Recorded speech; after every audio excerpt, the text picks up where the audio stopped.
we go. Trevor said, how would you approach scaling in playing this way? Scaling in playing this way. So scaling in, getting size. We talk a lot about that in our other strategies. On this particular strategy, there's really no specific type of scaling.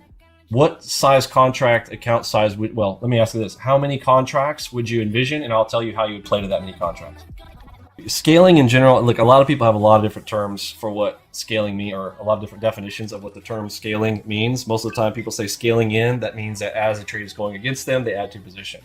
So if you wanted to use that definition of it, then on your first entry here, you would enter immediately as the signal shows up. As it comes in against you, you can add all the way through the entire zone as long as it does not break the enigma. Does that make sense? Now, as the trade is going your direction, what we like to do is we like to add on crosses. Okay, now I don't have the cross system turned on here, but let's watch this one for a minute. I'm gonna go ahead and add the crosses and see if we have any area where we can add to position. I am a scale in, but not as it's coming against. So we like to add on crosses, we add on dots. That's the other thing. So if I added the dots, added crosses, if there were opportunities in here where the dots show up or a cross shows up, I can add to my position.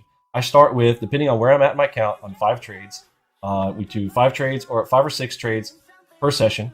And a session is defined as 60 to 90 minutes or 5 or 6 trades, whichever comes first. And then if you want to have a secondary session in the day, you don't do them back to back. You should take 2.5 hours between a secondary session. Let the mind reset, go somewhere else, go do something, go work out, go to hang out with your family, do other things, come back to your computer, and then reset yourself mentally, and then apply another 60 to 90 minutes. That's the way that we approach the markets. Just go in full clip.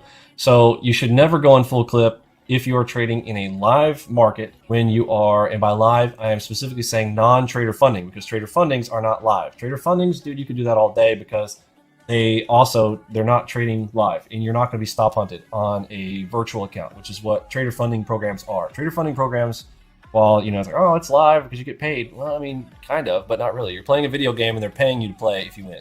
Okay, that's the way that you should look at a trader funding program.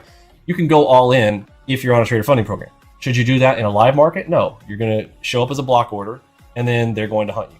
So, does that answer that? I actually go into detail in that in our video trainings as well, why I tell you to enter in like a machine gun, but more of a semi-auto machine gun. You're ta-ta-ta-ta-ta-ta-ta-ta-ta-ta. You need to press the mouse button. I teach you that gamer strategy, like using your mouse to your advantage, going ta-ta-ta-ta-ta-ta-ta. Don't go, oh, I'm going to go 20 contracts, 20, enter. Don't do that. I'd rather you click 10 times. 10 times. Make sense? You'll learn that in our strategies when we're talking about that.